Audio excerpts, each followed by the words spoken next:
இந்த ஆண்டில் 70வது வாரத்தை குறித்து பார்த்தோம். இன்றைக்கும் உங்களுக்கு ஒரு சிறு செய்தியை கொடுக்குறேன். இங்கே லாசர் மலைக்கு போனாங்க. அங்கே என்ன ஆரம்பிக்குது? இயேசு கிறிஸ்து பூமியில் இருந்த பொழுது லாசரு அவருக்கு ஒரு நல்ல நண்பனாக இருந்தான். அநேக நேரம் லாசர் வீட்டில் இயேசு வந்து தங்கியிருக்கிறார். அக்காலத்தில் இயேசுவை ஏற்றுக்கொள்வது ஒரு கடினமான காரியம். இக்காலத்தில் அவ்வளோ கடினம் அல்ல, ஆனால் கடினமான காரியம் வந்து கொண்டு இருக்கிறது. மறந்துடாதீங்க. ஒரு நாள் இப்படி வரும், கிறிஸ்துவர்களெல்லாம் இந்தியர் அல்ல என்று சொல்லுவான். அது எல்லாம் ஏற்பாடு நடந்துகிட்டு இருக்கு. இப்போ நீங்கள் நினைக்கலாம் அது பிசாசு செய்கிறான்னு சொல்லி. தேவன் அனுமதிக்காமல் பிசாசு இந்த பொருள் எதையும் செய்ய முடியாது. இந்த மறந்து பாருங்க, பிசாசு செய்கிறான்னு நினைக்கிறீங்க. இல்லை, பிசாசு பெர்மிஷன் கொடுக்காம தேவன் உங்களை, அதாவது தேவன் பெர்மிஷன் கொடுக்காம பிசாசு உங்களை தொடப்போ, உங்களுக்கு விரோதமாக எழுப்பவோ முடியாது. எல்லாமே தேவ வாழ்க்கைப்படி நடக்கும். நம்ம கடைசி நாட்களில் வந்திருக்கிறோம். இந்த கடைசி நாட்களில் நம்ம பாவம் பெறுகிறதுக்கு பாவம், பயங்கரமான பாவம் பெறுகிற காலம். எங்கே போனாலும் பாவம். சினிமா போனீங்கன்னா அங்கேயும் பாவம். ஃப்ரெண்ட்ஷிப்பு சென்னீங்கன்னா அவங்களும் நினச்சிதான் கூடி ஆடி புசித்து குடித்து ஆனந்திக்கிறார்கள், பாவம் செய்கிறார்கள். நீங்கள் எந்த இருக்கவே ஆஃபீஸ்களில் போங்க, அங்கேயும் எல்லாரும் அவங்களோட ஒத்து போக மாட்டாங்க. உங்களுக்கு உங்களை பார்த்தா அவனுக்கு அஜீப்பாக இருக்குது, இது என்ன வித்தியாசமாக இருக்கிறாங்க அப்படின்னு. ஏன்னா நாம் வித்தியாசமாக இருக்கத்தக்கதாக உருவாக்கப்பட்டிருக்கிறோம் கிறிஸ்துவின் அன்பினால். ஆக இந்த நாட்களிலே ரொம்ப கடினமான ஒரு காரியமாக இருக்கிறதுனால ரொம்ப எச்சரிக்கையாக இருந்து நம்ம ரட்சிப்பு நிறைவேற பிரயாசப்படுவது அவசியம். இயேசு ஒன்று ரட்சித்துட்டாரு, முற்றிலும் உண்மை. இதை மறந்துடாதீங்க. இயேசு இன்னைக்கு ரட்சிக்கலை, 2000 வருஷம் ஆச்சு. இயேசு என்னைக்கு ரத்தத்தை சிந்தி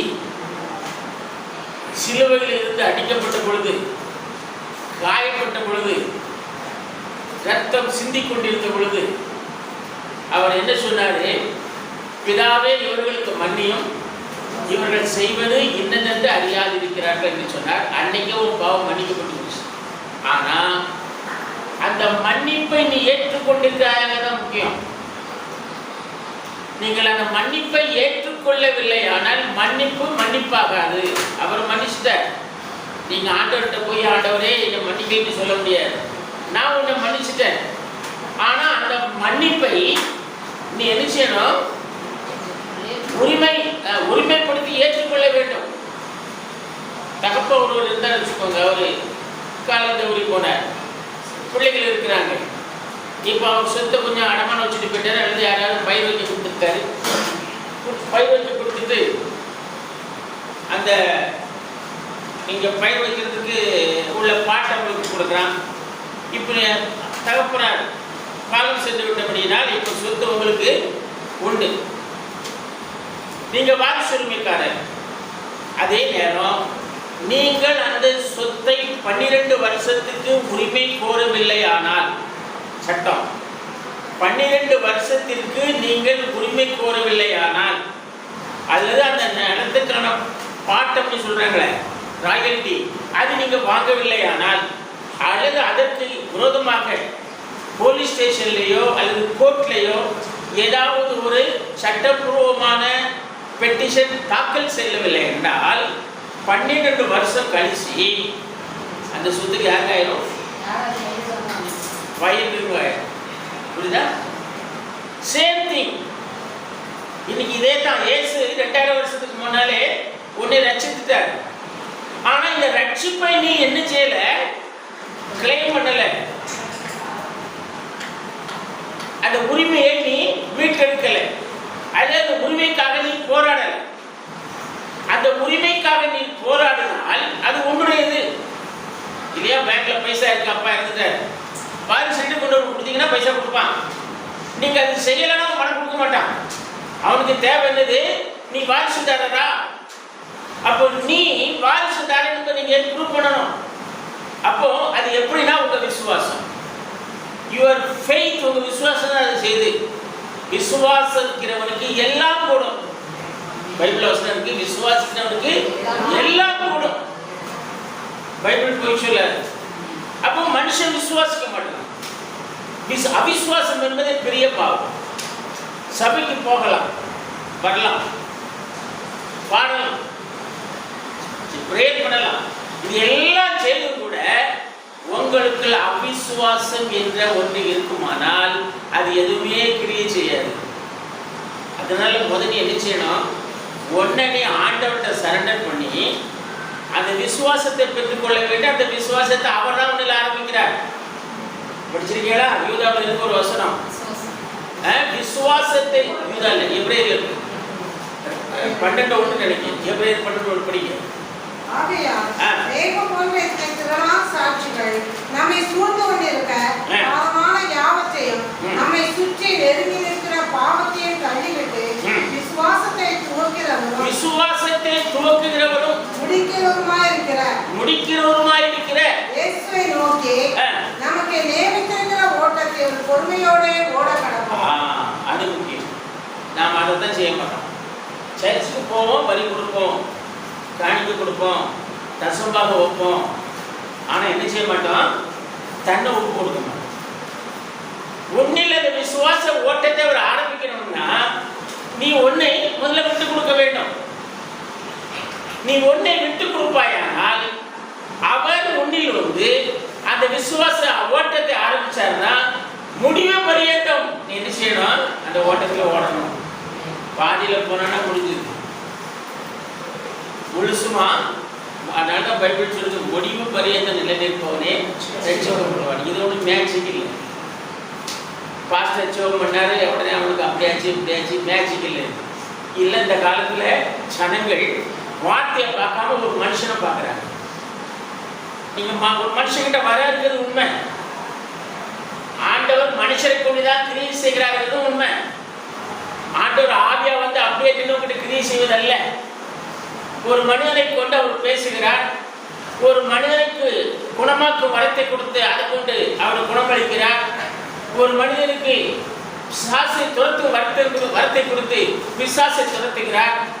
இன்னொருவனுக்கு ஆசீர்வாதத்தை கொடுக்கக்கூடிய அந்த வரம் இருக்கு. ஆக வரங்கள் உண்டு. ஆனா எல்லா வரங்களும் உன்னை கிரியை செய்யும். நீ உன்னை ஒப்பு கொடுக்கவில்லையானால் நீ இழக்கப்பட்டவனாய் காணப்படுவாய். அது எப்போ தெரியும்? மரண வாசல்ல போய் நிற்ப தெரியுமா? அப்போ உன் கண்கள் திறக்கப்படும். எந்த கண்ணு? ஆவிக்குரிய கண்ணு. அப்போ திறக்கப்படும் போது நீ ரட்சிக்கப்பட்டிருப்பாயானால், உன்னுடைய ஆத்மா உயிர்ப்பிக்கப்பட்டிருக்குமானால் அங்கே யார் வருவா? தேவதூதர்கள் உன்னை கொண்டு செல்வார்கள். நீ ரட்சிக்கப்படவில்லை, எல்லா ஆசீர்வாதத்தையும் பெற்றிருக்கிற நான் கிறிஸ்தவன் தான், நல்லதுதான், அதை பற்றி ஒரு தப்பும் இல்லை. கோயிலுக்கு கிட்டத்துக்கு பணம் கொடுத்தேன், கொடு, நல்லது கற்று ஆசீர்வதிப்பார், அதெல்லாம் குற்றமாக நீங்கள் சொல்ல முடியாது. அதெல்லாம் சரிதான். ஆனால் உங்கள் ஆத்மா ரட்சிக்கப்பட்டிருக்கிறதா, உயிர்ப்பிக்கப்பட்டிருக்கிறதா, பாயிண்ட் நீங்கள் வரும்போது தான் சிக்கல் வருது. ஆத்மா உயிர்ப்பிக்கப்பட வேண்டுமானால் நீ உன்னை ஒப்பு கொடுக்க வேண்டும், அர்ப்பணிக்க வேண்டும். இந்த அர்ப்பணிப்பு இல்லாத வரை பொதுவாக எல்லாம் இருக்கும், அர்ப்பணிப்பு இருக்காது. ஏன்னா நீ அர்ப்பணிக்கப்பட்டு விட்டாயானால் திருப்பதி உலகம் பக்கம் போக முடியாது. எல்லாம் கவனிங்க. ஒரு முறை உன்னை நீ தேவனுக்கு அர்ப்பணித்து விட்டாயானால், தேவன் உன்னை ஏற்றுக்கொண்டு உன்னில் வந்து உன்னை உயிர்ப்பித்து விட்டாரானால் நீ பின்னால போக முடியாது. அதனால தான் யாருமே இதுக்கு போறதில்லை. மனுஷன் எல்லாரும் தன்னுடைய சுயத்துல உலகத்தையும் உலக சிற்றின்பத்தையும் உலக காரியங்களையும் விரும்புகிறாங்க. இது நேச்சர். நீ பிறக்கும் போதே பாவத்தில் பிறந்திருக்க, இது ஒன்றும் புதுசு இல்லை. நீ பிறக்கும் போதே பாவத்தில் பிறந்ததுனால பாவம் உன்னில் கிரியை செய்யத்தான் செய்யும். ஆனா நீ மறுபடியும் பிறந்து கிறிஸ்துக்குள் வந்து விட்டாயானால் இந்த பாவம் அவங்கதான் இருக்கும். இப்படி நினைச்சிடாதீங்க, கிறிஸ்துவங்களுக்கு யாருக்குமே பாவம் இல்லை, ஒன்றும் இல்லை. நீ எல்லாருக்கும் இருக்கு. என்கிட்ட மெசேஜில் நாங்கள்லாம் இயேசு நாமத்தில் ஞானஸ்நானம் எடுத்துட்டோம், எங்கள் சரத்தில் பாவம் நினைச்சிடாதீங்க, இருக்கு. மறந்துடாதீங்க, உங்க சரத்தில் இன்னும் பாவம் இருக்கு. அந்த பாவம் இருக்க போய் தான் போய் சொல்ல சொல்லுங்க. அந்த பாவம் இருக்க போய் தான் வேற ஏதாவது அவிசுவாசிகள் செய்யற காரியங்களை செய்ய சொல்லுது. ஆனாலும் என்னன்னா அது கட்டுக்குள்ள இருக்கு. கிறிஸ்து அதை என்ன செய்தாரு? தன் கட்டுக்குள்ள எடுத்துக்கொண்டார். ஆகவே நீ ஒரு அவிசுவாசி மாதிரி வாழ மாட்டாய். அது உன் மனசாட்சி உடைய உறுத்தம். ஏன்னா உங்க ஆத்மாக்கள் உட்கார்ந்து இருக்கிறது யாரு? தேவன். தேவனுடைய ஜீவனில் ஒரு பாகம் இருக்கிறதுனால நீ அதை செய்ய விரும்ப மாட்டாய். அதை செய்தா உன்னுடைய இருதயம் உன்னை குற்றவாளியாக தீர்க்கும். ஆனா உன் இருதயம் உன்னை குற்றவாளியாக தீர்க்கவில்லை. ஆனால் நீ எந்த தப்பு செஞ்சாலும் இருதயம் என்னை குற்றவாளியாக தீர்ப்பதில்லை என்று சொல்லுவாய். ஆனால் நீ இன்னும் அர்ப்பணிக்கப்படவில்லை என்று அர்த்தம். அதெல்லாம் அர்ப்பணி. அதனால தான் பைபிள்ல ரோமர் 12 படிக்கிற ஒரு வசனம் இருக்கு. அங்க வேற சொல்லுது, இந்த உலகத்துக்கு ஒத்த வேஷம் தெரியாமல், இந்த உலகத்துக்கு ஒத்த வேஷம் தெரியாமல் எல்லாரும் போறாங்க, நானும் போறேன். புளிப்பட்டி கோயில் எல்லாரும் ஆண்டு விட்டுறாங்க, நானும் போறேன். எதுக்கு போறா, என்ன போறா, அதை யோசித்து போ இல்லையா? எங்க போறேன்? அந்த மாதிரி எல்லாரும் மகிழ் கோயிலுக்கு போறாங்க, நானும் போறேன். எல்லாரும் போறாங்க, நானும் போறேன். புரியுதா? நீ எல்லாரும் போறாங்க, நானும் போறேன். எல்லாரும் நடந்து போறாங்க, நானும் போறேன். அப்படிதான் ஆயிரும். கவனிங்க, நின்று ஒரு நாள் யோசித்து பாருங்க கொஞ்சம் உங்க வாழ்க்கைய. உங்களுடைய ஆத்மா எப்படி இருக்கு? ரட்சிப்புக்குள்ள நடக்கக்கூடிய காரியங்கள் ஒன்றும் இல்லை என்றால் உன்னை அர்ப்பணி, இயேசுவை ஏற்றுக்கொள். ரொம்ப சிம்பிள். இது ப்ராப்பர்ட்டி பேசுறாரு. இயேசுவை ஒருவன் ஏற்றுக்கொள்வது சாதாரண காரியம். அவன் ஏற்றுக்கொண்டு தன் வாயினால் தொடர்ந்து அறிக்கை செய்தனானால் சாத்தான்கிட்ட வரமாட்டான். பாவம் வராது. அப்படிங்க ஏன் பாவம் வராதுன்னா அவன் என்ன வரத்துக்கு அறிக்கை செய்கிறான்? நான் இயேசு கிறிஸ்துவை ஏற்றுக்கொண்டிருக்கிறேன், அவர் என் பாவத்தில் நீக்கி விட்டார் அப்படி நீங்க சொல்லிக்கிட்டே இருக்க பார்க்கலாம். பாவம் கிட்ட வராது அப்படிங்கிற. அதே மாதிரிதான் நோய்களும் குணமாகலாம். அதான் செய்ய சொல்ற. அறிக்கை செய். பைபிள் சொல்லுது, அவருடைய தழும்புகள் நான் குணமானேன், தழும்புகள் நான் குணமானேன் அப்படி சொல்லிக்கிட்டே இரு. சொல்ல பயப்படாத. அப்படி சொல்லது உனக்கு வரல அப்படின்னா உனக்கு என்ன இல்லை? அந்த விசுவாசம் இன்னும் உனக்குள்ள உருவாகவில்லை. நீயா இதை செய்ய முடியாது. அந்த விசுவாசத்தை கர்த்தர் உனக்குள்ள உருவாக்க வேண்டும். ஆக இது கடைசி நாட்கள் வந்திருக்கிறோம். அதனால இப்போ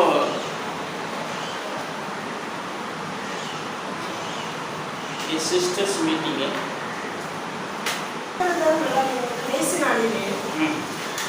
அவன் உயிர்த்தெழுந்திருப்பான் என்று அறிந்திருக்கிறேன் என்றார். அதற்கு மார்த்தாள் உயிர்த்தெழுதல் நடக்கும் கடைசி நாளிலே அவனும் உயிர்த்தெழுந்திருப்பான் என்று அறிந்திருக்கிறேன் என்றார். உயிர்த்தெழுதல் வருக கிறிஸ்தவர்களுக்கு ஒரு பெரிய விசுவாசம். உலகத்துக்கு இந்த விசுவாசம் கிடையாது. கிறிஸ்தவன் மரிப்பதில்லை. மனசுல வச்சிருக்க. கிறிஸ்தவன் நித்திரையா இருக்கிறார். லாசர் கல்யாணத்துக்கு போகும்போது அவர் என்ன சொன்னாரு? லாசர் மரிக்கவில்லை, நித்திரையா இருக்கிறார். அவன் தூங்குறவனை என்ன செய்யலாம்? எழுப்பிடலாம். ஆனா ஒரு மரித்து போனால் அவனை திருப்பி கொண்டு வர முடியாது. ஏன் தெரியுமா? இந்த மரித்து போறவனுடைய ஆத்மா பாதாளம் செல்லுது. பாதாளம் ஒன்று இருக்கு, பரதேசின்னு ஒன்று இருக்கு. இந்த சரீரமானது மண்ணில் தான் இருக்கும். மண்ணோட மண்ணா போயிடும். ஆனால் கிறிஸ்து வரும்பொழுது இந்த சரீரம் உயிர்த்தோம். நம்ம முடியலன்னா அவங்களுக்கு விசுவாசம் இல்லைன்னு அர்த்தம். நம்ம இயேசு கிறிஸ்து சிலுவையில் அடிக்கப்பட்டாரு. அவங்க தேவன் சிலுவையில் அடிக்கப்பட முடியுமா? அக்னியில் இறங்குது. அவங்க அக்னியில் இறங்கினால மழை இருந்துச்சு, புகைந்தது. அவ்வளோ அக்னி கிட்ட யாரும் போக முடியாது. அவ்வளோ பயங்கரமான தேவன் அவங்க. ஆனால் சிலுவையில் தொங்கும்போது என் தேவனே ஏன் என்னை கைதானே யோசித்து பாருங்க. தேவன் தன்னை தாழ்த்துகிறது. அவர் அந்த அளவாய் தன்னை தாழ்த்தினார். ஒரு மனுஷனை போல தொங்கினார். ஒரு மனித ரூபம் எடுத்து வந்தார். எதுக்காக? மனிதர்கள் ரட்சிக்கப்பட வேண்டும் என்பதற்காக மனித ரூபத்தில் அவர் வந்தார். இப்போ நம்ம தமிழ்நாட்டில் இங்கே வந்திருக்கிறோம். இங்கே வந்து தமிழாக பேசிக்கிட்டு இருக்கோம். வீட்டில் தமிழ் பேசுகிற வெளியே போனால் எதுக்கு பேசுகிறோம்? தமிழில் பேசுனா என்ன ஆகும்? புரியாது. அப்போ இந்த குழப்பம் நடத்த வேண்டியது இருக்கு. அப்போ கூட பசங்க பேசியாகும். அதே மாதிரி மனுஷன் ரட்சிக்கப்படணும்னா அவர் மனுஷன் ஆகணும். வேற எந்த மனுஷனும் ரட்சிப்பு இல்லை.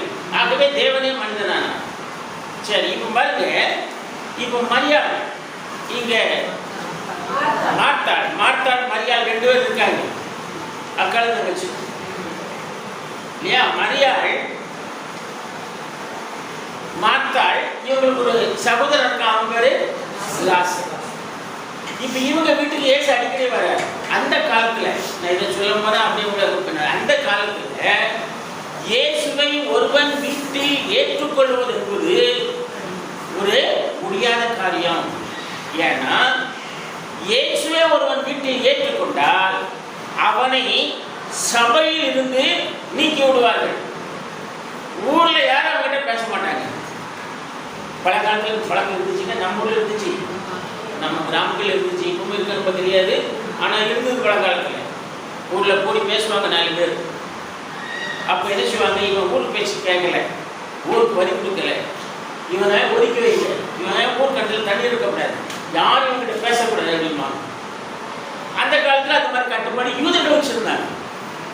ஆனால் இந்த மரியாள் மார்த்தாள் லாசரு இவங்க தைரியமா இயேசுவை தன் வீட்டில் ஏற்றுக்கொண்டாங்க. இன்னைக்கு உனக்கு இந்த தைரியம் வேணும், இயேசுவை ஏற்றுக்கொள்ளணும். நல்லா கவனிக்கணும். நான் இன்னைக்கு சொல்லுவீங்க, நானே இயேசு ஏற்றுக்கொண்டிருக்கேன்னு சொல்லி, இல்லை அது இல்லை. இயேசுக்கு சாட்சியா இருக்கியா? இயேசு குறித்து வீட்டில் பேசுறியா? வேதாகமத்தை படிக்கிறியா?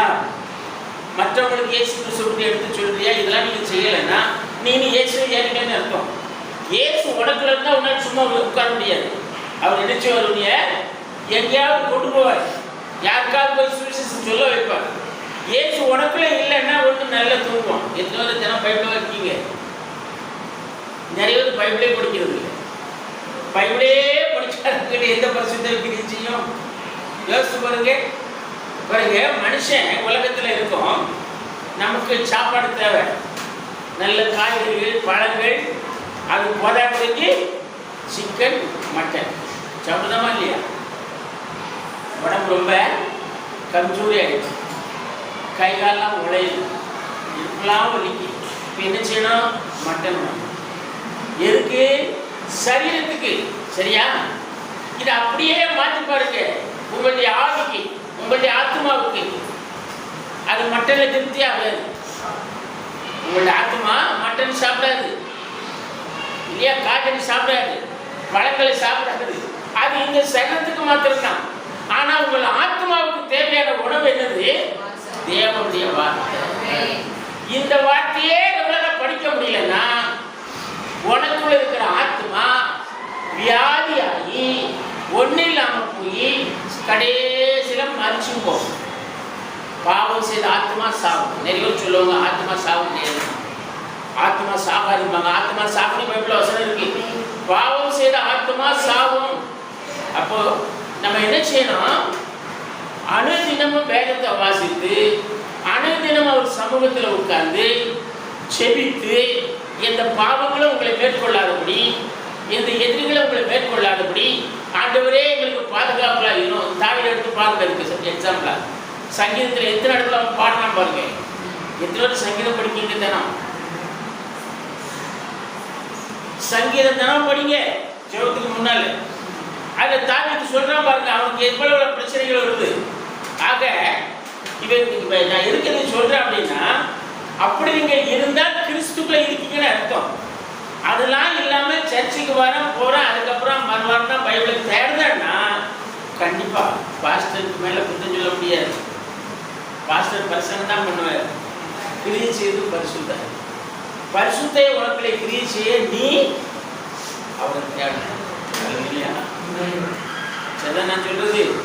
இப்ப இந்த இடத்துல இப்போ லாசர் மரிச்சு போனா இயேசுக்கு ஆள் அனுப்புறாங்க. நீ சிநேகிக்கிறவன் மரித்து போனான் இல்லையா? இயேசு லாசரை வெகுவா சிநேகித்தார். மாமிசத்தின் படி அல்ல, ஆவியின் படி. உண்மையில் சிநேகிக்கிறவன் மரித்து போனான், வியாதியா இருக்கிறான். முதல்ல வியாதியா இருக்கிறான்னு சொன்னாங்க. அப்ப இயேசு என்ன செய்யறாரு? உடனே திருப்பி வரல, இன்னும் 2 நாள் அங்க தங்குறாரு. யோசிச்சு பார்த்துக்கோங்க. இன்னும் 2 நாள் என்ன செய்யறாரு? அங்கே தங்குறாரு. ஆக லாசர் மரிச்சு போனான். இப்ப இயேசு திருப்பி வர, அவன் சோம்பலாம இருக்கும்போது அவர் வரல. ஆனா இப்ப அவன் மரிச்சு போனா இப்ப என்ன செய்யறாரு? இயேசு வர இயேசு என்ன சொல்லிட்டு வர்றார்? சீசர்கள்கிட்ட நம்முடைய சகோதரன் அல்லது சிநேகிதன் லாசரு மரித்து போனான், வாங்க அவனை எழுப்புவோம், நித்திரையாக அவனை எழுப்புவோம்.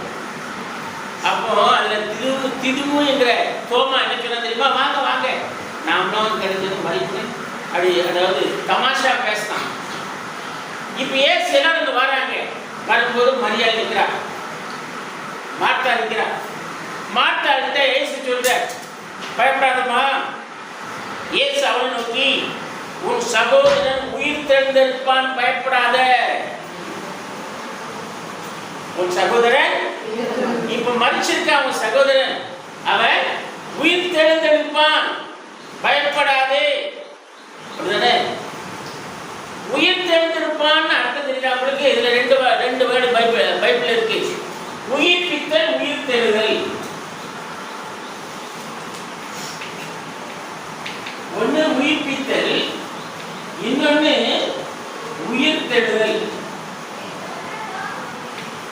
இயேசு தன்னுடைய வாழ்க்கையில அடக்க ஆராதனை நடந்ததே கிடையாது. இயேசு தன்னுடைய வாழ்க்கையில 33 வருஷம் பூமியில இருந்தார். அடக்க ஆராதனை அவர் நடத்தல. லாசரை கல்லறைக்கு போனார். லாசரை வெளியே வான்னு கூப்பிட்டா வந்துட்டான். இன்னொரு விதவையுடைய ஒரே குமாரன் மரிச்சு போனான். இயேசு போய் பாடையை தொட்டார், அவர் எழுந்துட்டான். ஏன்னா அவரே ஜீவன் உள்ளவர், நானே உயிர்த்தெழுதலும் ஜீவனுமா இருக்கிறேன் அப்படின்னு அவரு மார்த்தாளுக்கு பதில் சொல்ற. இப்ப மார்த்தாளுக்கு என்ன பேசுறான்னா, என்ன சொல்ற? அதற்கு மார்த்தாள் உயிர்த்தெழுதல் நடக்கும் கடைசி நாளில் அவன் உயிர்த்தெழுந்து இருப்பான். அவன் எந்த நாள் சொல்லுதா? கடைசி நாள்ல ஒரு உயிர்த்தெழுதல் இருக்கு. அந்த உயிர்த்தெழுதல் இருக்கு தெரியுமா? கடைசி நாளில் வார்த்தை தோறமா வைங்க, பாதியில் இல்ல. கடைசி நாள் எங்க வருது? நியாயத்தின் பின்னால் வருது. கடைசி நாள்ல எதுக்காக எல்லாரும் எழுப்புகிறார்? ஆண்டவர் நியாய தீர்ப்புக்காக எழுப்புகிறார். அது கடைசியில வருது. ஆனா இப்ப இயேசு வரும்போது உயிர்த்தெழுதல் நடக்க, இது முதலாம் உயிர்த்தெழுதல். இந்த மறந்துடாதீங்க. இப்ப இயேசு வருவார் நம்ம எதிர்பார்க்கிறோம் இல்லையா? இது முதலாம் படிக்க ஒரு வசனத்தை, வெளிப்படுத்தும் விசேஷம் 20ஆம் அதிகாரம் 4ஆம் வசனம். அன்றியும் நான் சிங்காசனங்களை கண்டேன், அவைகளின் மேல் உட்கார்ந்தார்கள், நியாயத்திற்கு கொடுக்கும்படி அவர்களுக்கு அதிகாரம் அளிக்கப்பட்டது. இயேசுவை பற்றிய சாட்சியின் நிமித்தம், தேவனுடைய வசனத்தின் நிமித்தமும், சிரசேதம் பண்ணப்பட்டவர்களுடைய ஆத்மாக்களையும் மிருகத்தையாவது அதன் சொரூபத்தையாவது வணங்காமலும், தங்கள் நெற்றியிலும் தங்கள் கையிலும் அதன் முத்திரையை தரித்து கொள்ளாமலும் இருந்தவர்களையும் கண்டேன். அவர்கள் உயிர்த்து கிறிஸ்துவுடனே கூட 1000 வருஷம் அரசாண்டார்கள். இந்த உயிர்த்தல் இருக்குல்ல, அது வந்து உயிர்த்தெழுதல். இது அவங்களுக்கு அது உயிர்ப்பித்தல் இல்லை, உயிர்த்தெழுதல். அவங்க உயிர்த்தெழுந்து என்ன செய்வாங்க? அதுக்கு அடுத்த வருஷம் மரணம் அடைந்த மற்றவர்கள் அந்த 1000 வருஷம் முடியும் அளவும் உயிரடையவில்லை. இதுவே முதலாம் உயிர்த்தெழுதல். இது அவங்களுக்கு இப்ப நம்ம எது எதிர்பார்த்து இருக்கோம்? இந்த முதலாம் உயிர்த்தெழுதல் தான் எதிர்பார்த்து இருக்கோம். இயேசு கிறிஸ்து வரப்போறான்னு நம்ம சொல்றோமே, இதைத்தான் நம்ம சொல்லிட்டு இருக்கோம். முதலாம் உயிர்த்தெழுதல். இந்த முதலாம் உயிர்த்தெழுதல் வேற, கடைசி உயிர்த்தெழுதல் வேற. கடைசி உயிர்த்தெழுதல் என்ன நடக்கும்? அதை நீங்க படிங்க. வெளிப்படுத்துற விசேஷம் 20ஆம் அதிகாரம் 11-12 படிங்க. பின்பு பெரிய வெள்ளை சிங்காசனத்தையும் அதன் மேல் வீற்றிருக்கிறவரையும் கண்டேன். அவருடைய சமூகத்திலிருந்து பூமியும் வானமும் அகன்று போயின, அவைகளுக்கு இடம் காணப்படவில்லை. மரித்தோராகிய சிறியோரையும் பெரியோரையும் தேவனுக்கு முன்பாக நிற்க கண்டேன். அப்பொழுது புஸ்தகங்கள் திறக்கப்பட்டன. ஜீவ புஸ்தகம் என்னும் வேறொரு புஸ்தகமும் திறக்கப்பட்டது. அப்பொழுது அந்த புஸ்தகங்களில் எழுதப்பட்டவைகளின்படியே மரித்தோர் தங்கள் கிரியைகளுக்கு தக்கதாக நியாய தீர்ப்படைத்தார்கள். மரித்தோர் தங்கள் தங்கள் கிரியைக்கு தக்கதாக நியாய தீர்ப்படைந்தார்கள். இது கிரியைக்கு தக்கதாக. இவங்க யாரு? கடைசி உயிர்த்தெழுதல வர அவிசுவாசிகள் எல்லாரும் நியாய தீர்ப்படைவாங்க. நல்லா கவனிங்க. ஒரு மனுஷனை குற்றம் சாட்டாமல் அவனுக்கு தண்டனை கொடுக்க முடியாது. நீங்கள் ஈவன் போலீஸ் ஸ்டேஷனில் போனாலும் கூட, அல்லது கோர்ட்டில் போலீஸ் உங்களை கூட கோர்ட்டில் தான் இருக்கும். போலீஸ் ஜட்ஜ்மெண்ட் கொடுக்க முடியாது. உன் மேலே கம்ப்ளைண்ட் தான் எழுத முடியும். ஆனால் ஜட்ஜ்மெண்ட் கொடுத்தது கோர்ட்டு. அந்த கோர்ட்டு எப்படி ஜட்ஜ்மெண்ட் கொடுக்கும்? என்னென்ன சட்டத்தின்படி உன்னுடைய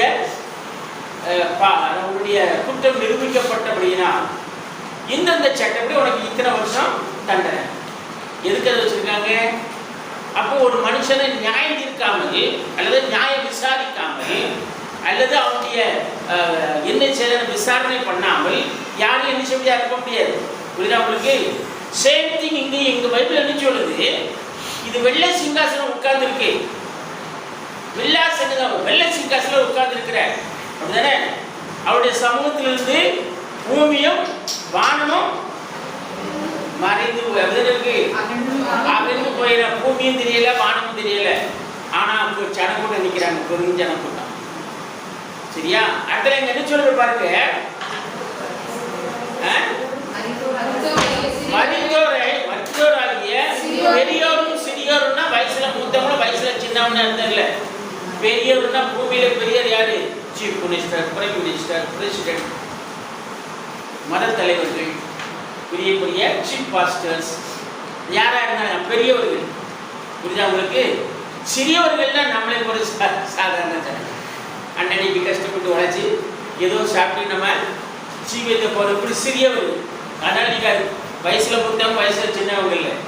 அதாவது இந்த பூமியில பெரியவர்கள் தன்னை பெரியதாக காட்டி கொண்டவர்கள், பாவப்பட்ட ஜனங்கள். இவங்க எல்லாருமே அங்க வராங்க. தீர்க்கதரிசி சொல்லுகிறார், நீ பூமியில பிறக்கும் பொழுது ஒரு குறிப்பிட்ட காலம் வரை நீ பிறக்கும் போதே அவர் ஒரு சீடி எடுத்து ரெக்கார்ட் பண்ணார்.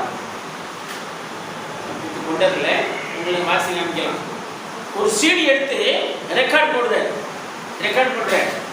இப்போ குறிப்பிட்ட வயசு வரைக்கும் அந்த ரெக்கார்டு பதிவு செய்யாது. ஏன்னா அப்போ நீ அறியாதவன். ஆனா உன்னுடைய குறிப்பிட்ட வயசு போன பிறகு உனக்கு அறிவு உண்டாகிறது. நீ என்னென்ன செய்கிறாய், எங்கெங்க போகிறாய், அத்தனையும் சத்தமும் ரெக்கார்ட் ஆகுது. உன்னுடைய படமும் அங்கு காணப்படுது. எங்க போய் நிற்கிற, எங்க வார, என்ன பேசுற, அத்தனையும் ரெக்கார்ட் ஆகுதுன்னு ப்ராப்பர்ட்டி பேசுற. இந்த பூமியிலே உள்ள வாழ்நாள் முடிந்த உடனே தேவன் அதை எடுத்து நினைச்சாரு, ஸ்டோர்ல சேர்த்து வைக்கிறார். அல்லேலூயா. அந்த வெள்ளை சிங்காசனம் நியாயத்திற்கு வரும்போது நீ ஒண்ணுமே பேச வேண்டிய அவசியம் இல்லை. அந்த சீடி எடுத்து திரும்ப போடுவார். அதை நீங்க டிவி ப்ரூவ் பண்ணுது. தமிழ்நாடு சீஃப் மினிஸ்டர் வந்திருந்தார் எம்.ஜி. ராமச்சந்திரன். அவர் பெரிய நடிகர். அவர் நடித்த படங்கள் இன்னைக்கும் யூடியூப்ல ஓடுதா இல்லையா? யோசித்து பாருங்க. அப்போ இதை நடிச்சு எடுத்த படம் இது மனுஷனா எடுத்தது. அப்போ தேவனுடைய காந்த கண்கள் உன்னை படம் பிடிக்காதா? தேவனுடைய காதுகள் உன்னுடைய சத்தத்தை கேட்காதா? இதெல்லாம் இருக்கா? அங்கதான் அதான் சொல்லுது. அங்க புத்தகங்கள் திறக்கப்பட்டன. ஜீவ புத்தகம் என்று வேறொரு புத்தகம் திறக்கப்பட்டது. அப்பொழுது அந்த புத்தகங்களில் எழுதப்பட்டபடியே நியாயத்தில் படைத்தார்கள். புரியுதா? புத்தகங்கள் திறக்கப்பட்டன. அதாவது நான் சீடின்னு சொன்னேன். ராபர்ட் சீடிங்கிறார்.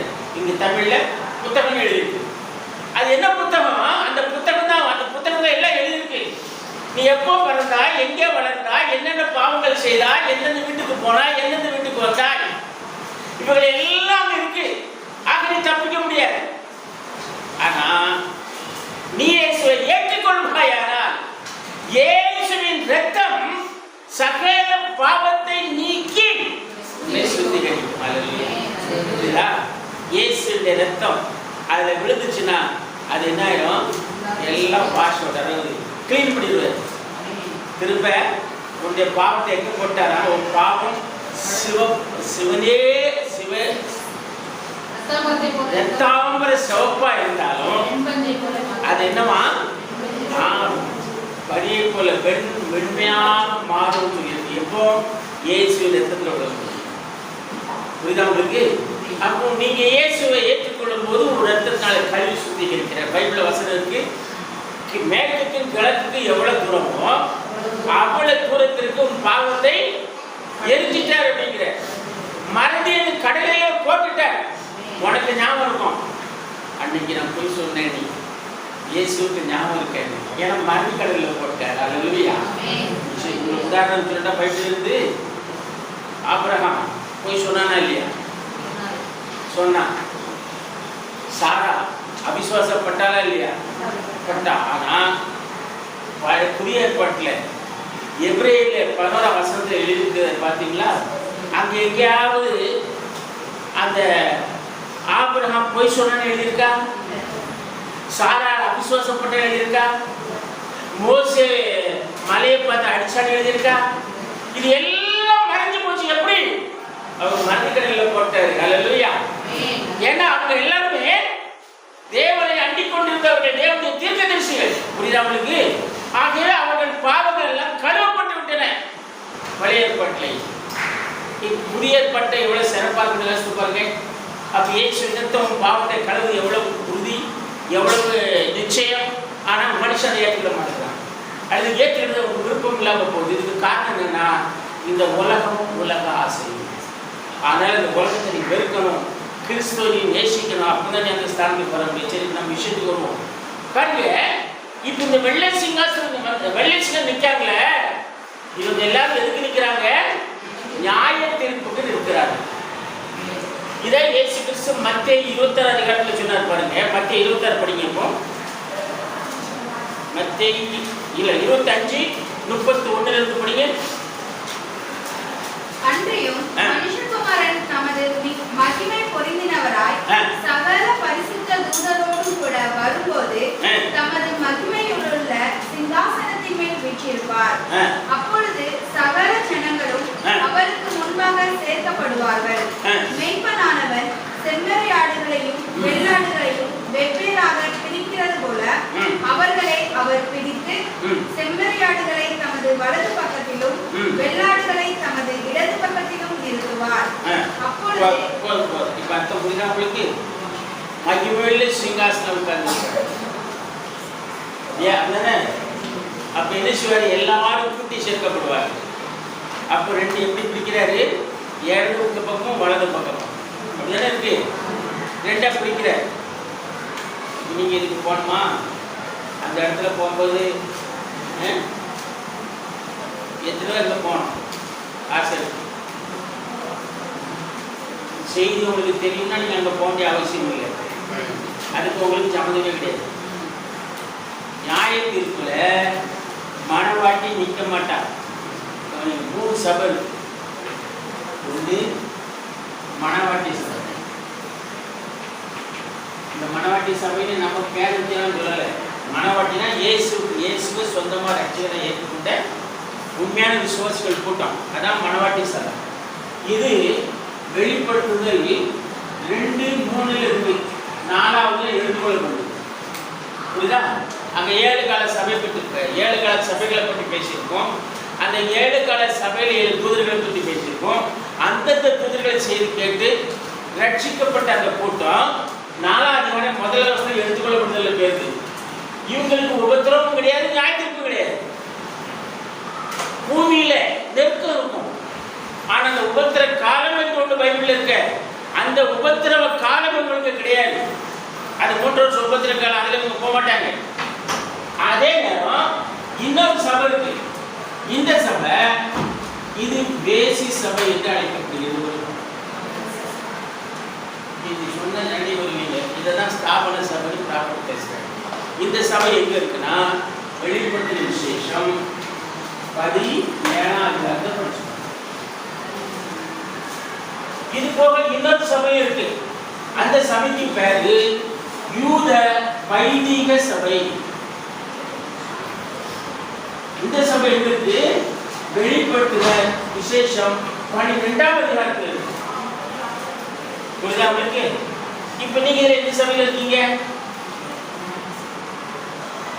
எத்தனை ஸ்தாபனங்கள் இருக்கோ எல்லா ஸ்தாபனத்திற்கும் தாய் சபைன்னு சொன்னா அது ரோம சபை. இது உங்களுக்கு இந்த ரோம சபையை குறித்து தான் வெளிப்படுத்துற விசேஷம் 17ஆம் அதிகாரம் சொல்லுது முழுசுமா. கர்த்தருக்கு சித்தமா அடுத்த வாரம் நம்ம பார்ப்போம். அதை பார்ப்பீங்களா? இதை 12ஆம் அதிகாரத்தை பார்ப்போம். மனசுல வச்சிருக்கு. இந்த ஸ்தாபனங்களுக்கெல்லாம் இருக்கும். அதனால தான் அவங்க சொல்லுவாங்க எங்க சபை தாய் சபை, எங்க சபை தாய் சபை. நமக்கு அதுக்கு சம்மந்தம் இல்லை, நமக்கு அது தாய் சபை இல்லை. நம்மளுடைய சபை பரமேஸ்வரே வெளிப்பட்ட விசேஷம் 22 இறக்கி வந்து பாருங்க. அதான் மணவாட்டி சபை. மணவாட்டிக்கு அலங்கரிக்கப்பட்ட போல் அலங்கரிக்கப்பட்ட ஒரு சபை பைபிளில் சொல்லப்பட்டிருக்கு. அது இந்த 3 நீங்க இதெல்லாம் ஒன்றில் இருக்குதான் ஆகணும். ஒன்று இதில் இருக்கணும், இல்லை இதில் இருக்கணும், இல்லை இதில் இருக்கணும். இப்போ இந்த 3 நீங்க இல்லை அப்படின்னா கண்டிப்பா நீங்க பக்கா நடக்கணும். Note out. இப்போ நான் சொல்ல கவனிங்க. இந்த யூத சபை இருக்க, யூதருக்கு ரட்சிப்பு இனிமேதான் இருக்கு. 1 லட்சத்து உங்களுக்கு தெரியும் வயசுக்கு புரியுதா? அவங்களுக்கு இனிமேதான் வருது. இந்த சபை இருக்க, இது இப்போ இந்த சபையில மனவாட்டியும் கலந்து இருக்கலாம். 2 பிராப்தத்தை பேசுறேன். அவங்க செய்தியை கேட்டு வெளியே வந்துடுவாங்க அப்படிங்கிற. ஆனா மனவாட்டி சபைங்கிறது பியூரா தீர்த்து செய்தி இருக்கிற சபை. புரியுதா உங்களுக்கு? ஆகவே மனவாட்டி நியாய தீர்ப்பில் செல்ல மாட்டாள். அவளுக்கு உபத்திரவ காலமும் கிடையாது, நியாய தீர்ப்பும் கிடையாது. ஆனால் பூமியில நெருக்கங்கள் இருக்கும். பவுலுக்கு இருந்தது, பேதுருக்கு இருந்தது, அந்த காலத்துல சபைக்கு இருந்தது. இன்னொன்னு உங்களுக்கு சொல்லுங்க, நம்மள அவிசுவாசி இருக்க மாட்டான். நம்மள அவிசுவாசி இருக்க மாட்டான். இந்த பாவன விசுவாசி நினைக்க இந்த சபையை வளர்க்கும். மனசுல வச்சிருக்கு. அவிசுவாசிக்கு உங்களுக்கு சம்மந்தமே கிடையாது. அவங்ககிட்ட வரவே மாட்டான். அதாவது பாதிக்கு உங்களுக்கு சம்மந்தம் கிடையாது. அவங்ககிட்ட வரவே மாட்டான். ஆனா இவங்க என்ன செய்வோம்னா உங்களை நெருப்போம். நீங்க வேண்டாம் போய் பாருங்க உங்க ஊர்ல இருக்கு. நான் ஊருக்கு போறேன், ஊர்ல இருக்கு சிஎஸ்ஐ சபை இருக்கு, இனி அங்கே அனுமதிப்பாங்கன்னு நினைக்கிறா? கிடையாது. பெஞ்சோர் சபை இருக்கு, அப்படி கூடுவாங்க நினைக்கலாம், கூட மாட்டாங்க. அவங்களாம் ஒன்றா சேர்ந்துக்குவாங்க. காரணம் அவங்க உபதேசத்துல ஒண்ணு, சபனா வேற. ஆனா நாமளும் வேதாகமத்தை விசுவாசிக்கிறோம். ஆதி அப்போஸ்தலர் 12 அப்போஸ்தலர் என்ன பிரசங்கித்தாங்களோ அதையே பிரசங்கிக்கிறோம். புரியுதா உங்களுக்கு? ஆக இந்த மணவாட்டிக்கு நியாய தீர்ப்பு இல்லை. மணவாட்டிக்கு நியாய தீர்ப்பு ஏன் இல்லை என்றால், ஏற்கனவே அவளுடைய மணவாளன் அவளுக்காக சிலுவையிலே நியாயம் தீர்க்கப்பட்டார். புரியுதா? உங்க பாவத்தெல்லாம் இயேசு சிலுவையிலே சுமந்து, சொல்றது கஷ்டமா இருக்குன்னு, உங்க பாவத்தெல்லாம் அவர் என்ன செய்றாரு? சிலுவையிலே சுமந்து தீர்த்துட்டாரு. உங்களுக்கு என்ன உபத்திர காலம்? உங்களுக்கு என்ன நியாய தீர்ப்பு? நியாயம் பாருங்க. இப்ப உங்களுக்கு கிருபை நாள். இந்த கிருபை நாள் முடிஞ்சும் நீங்க திரும்பல, மனம் திரும்பல வச்சுக்கோங்க. இந்த கிருபை நாள் வருது. அது குறிப்பிட்ட டைம் எப்படி யாருக்கும் சொல்ல முடியாது. பிராமணத்தை பேசுறேன். புரஜாதிகளுக்கு காலம் கொடுக்கப்பட்டது, ஆனால் இத்தனை காலம் என்பது அல்ல. ஆகவே நீங்க கண்டுபிடிக்க முடியாது. எந்தோ ஒரு நாள் திடீரென கிருபை முடிஞ்சு போகும். கிருபை முடிஞ்சுட்டா இப்ப ரட்சிப்பு இருக்காது. உபத்திர காலம் ஸ்டார்ட் ஆகி அந்திகிறிஸ்து வந்துருவான். அப்போ நீங்க என்ன செய்வீங்க? ராபர்ட் சொல்றாரு, வேட்டையாடப்படுவீர்கள். இந்த வார்த்தையை யூஸ் பண்றேன், வேட்டையாடப்படுவீர்கள். அவன் உங்களை வேட்டையாடுவான். வேட்டையாடுவான் நிச்சயமா. வேட்டையாடணும் அடுத்து என்ன? யோசிச்சு பாருங்க. வேட்டைக்கு போறவங்க என்ன பண்ணுவான்? காட்டில் மொசல் வேட்டைக்கு போறான்னு வச்சுக்கோங்க, கூட நாய் வச்சிருப்பான், கையில கம்பு வச்சிருப்பான். போய் ஒவ்வொரு மரத்துக்கு முடியா தட்டுவான். எதுக்கு தட்டுவான்? மயில மொசல் மறைஞ்சிருக்கும். இதை தட்டோன்னு என்ன செய்யும்?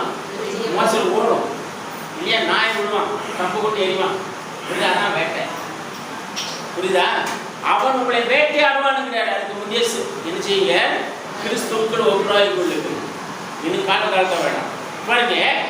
ஆக இப்போ இயேசு என்ன சொன்ன? இது மரியா இயேசு சொன்னது அவன் இப்போ உயிர்த்தெழுந்திருப்பான்னு சொல்லி. ஆனா மரியாதை என்ன சொல்றா? எல்லாரும் உயிர்த்தெழும் போது அவனும் உயிர்த்தெழுந்திருப்பான். இது கடைசி காலத்துல வாழ்ந்த பற்றி அவ பேசுறான்.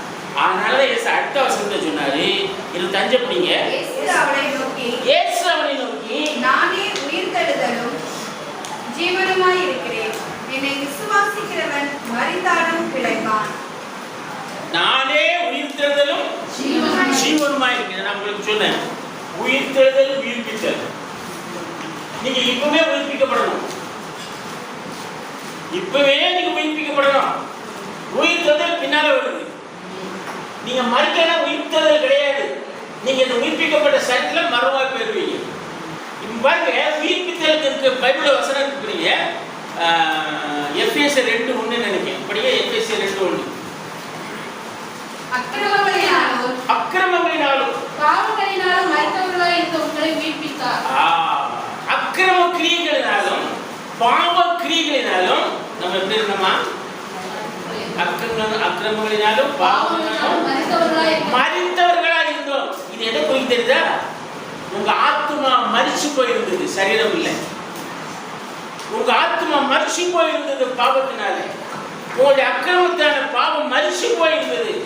இப்போ அவர் என்ன செய்யறாரு? அதை உயிர்ப்பிக்கிறார். எப்போ? பரிசுத்தாவியானவர் வரும்போது உயிர்ப்பிக்கப்படும். பற்றி சொன்னாங்க, பரிசுத்த அபிஷேகம் அபிஷேகம் சொல்லிட்டு பண்ணெல்லாம் வேற மாதிரி வேலைகள் இருக்கும். ஆனால் சபைக்கு போனால் அந்நிய பாசம், சபைக்கு போனால் தீர்க்க தரிசனம். உங்கள் வாழ்க்கை சரியில்லைன்னா நீங்கள் எந்த தீர்க்கத்தினாலும் பிரயோஜனம் இல்லை, நீங்கள் எந்த அந்நிய பாசை பேச்சும் பிரயோஜனம் இல்லை. வாழ்க்கை மாறினது ரொம்ப முக்கியமாக இருக்கிறாரு. அதை நீங்களாக மாற்ற முடியாது. பரிசுத்த ஆவியானவர் மாற்றுவார். அவர்கிட்ட அந்த வல்லமை இருக்கு. நீ செய்வது ஒப்பு கொடுக்க, புரியுதா? நீ ஒப்பு கொடுத்தால் அவர் நினைச்சு வரக்கூடிய மாற்ற வல்லமை உள்ளவர். இப்போ பாருங்க, இயேசு அவனை நோக்கி, நானே உயிர்த்தெழுதலும் ஜீவனுமா இருக்கிறேன். என்னம்மா கடைசி நாளைக்கு போயிட்டேன், நான் உன் முன்னே நின்றுட்டு பிரசங்கம் பண்ணிட்டு இருக்கேன், உன் வீட்டில் இருந்து எவ்வளோ செய்தி கொடுத்துருக்கேன், நீ கடைசி நாள் இருக்க, கடைசி நாளில் அவங்க வீட்டில் கொடுப்பான். நான் அதுக்காக அவன் வீட்டில் வந்து பிரசங்கம் பண்ணேன், அதுக்காக அவன் வீட்டில் செய்தி கொடுத்தேன். நான் ஞாயிற்றுக்குள்ள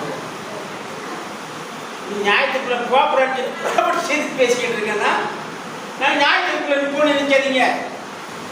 செய்தி புரியலை அப்படின்னா திரும்ப திரும்ப படிங்க. அல்லேலூயா. ரெண்டாவது நீங்கள் படித்தாலும் முடியாது. இப்போ உங்களுக்கு ஒன்று சொல்லுங்கள், நீங்கள் உண்மையை உத்தமமாக ஜெபம் பண்ணுங்க. ஆண்டவர் தான் வெளிப்படுத்து. நான் பிரசங்கம் பண்ணுறேன், சரியா?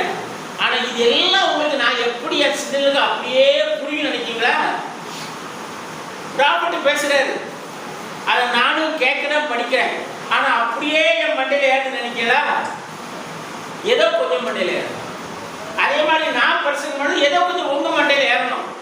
அதை நீங்கள் ஏற்றுக்கொள்ளணும். ஏற்றுக்கொள்ளலாம் ஏறவே செய்யாது, அது தலைமுறை போயிட்டே இருக்கும். பாருங்க, இப்போ இயேசு சொல்றாரு, நான் தான் உயிர்த்தெழுதல், நான் தான் ஜீவன்ங்கிறாரு. நீ என்ன பேசிட்டு இருக்க? இயேசு தான் பாஸ்டர் வச்சுக்கோங்க, மாத்தா தான் விசுவாசி. உன் மகனை உன் சகோதரன் உயிர்த்தெழுந்திருப்பான். ஆமா ஆண்டா, எனக்கு தெரியும் பாஸ்டர், கடைசி நாளில் ஞாயிற்றுக்குள்ள உட்காந்து வெள்ளி சிங்காசனத்துக்கு வருவான் சொல்ல எப்படி இருக்கும்?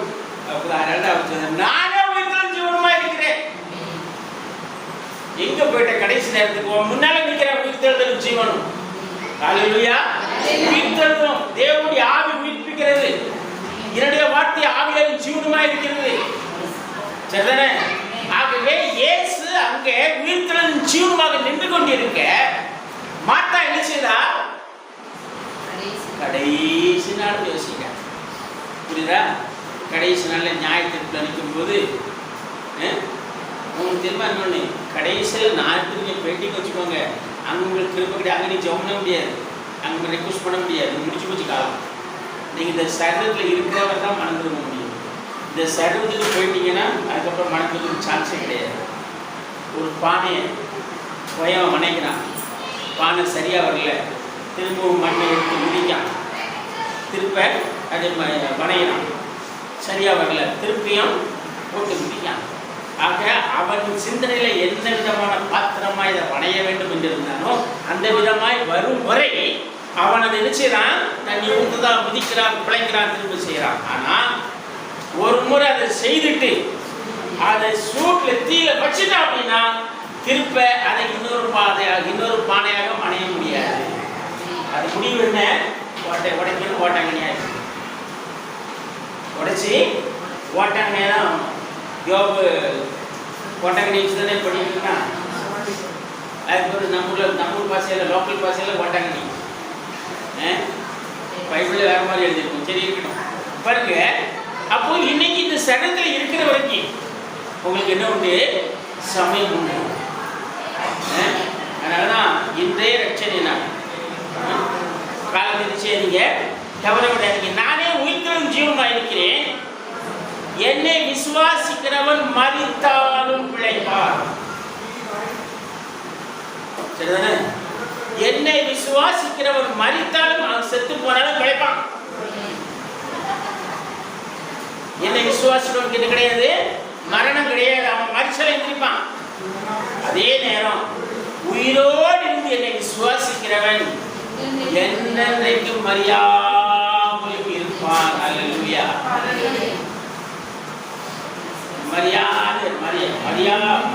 மரியாமலே இருக்கணும் நீ விரும்புகிற செய்தி புரியுதா? எடுத்துக்கொள்ளப்படுதல் என்னது? மறிக்காம போறது, சாகாம இப்படியே நொடிப்பொழுது மருவா பெறுது. சாவு என்னது?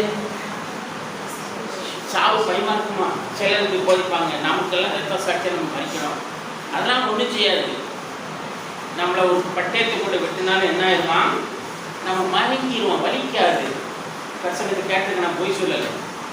இதெல்லாம் எப்படி நம்ம சொல்ல, நம்ம ஒன்றும் சொல்றதுக்கு இல்லை அவங்க இது. ஆனால் நிறைய பேர் அப்படி பேசுகிறாங்க. அப்படி இல்லை. நியாய தீர்ப்பு மணவாட்டி சபைக்கு கிடையாது.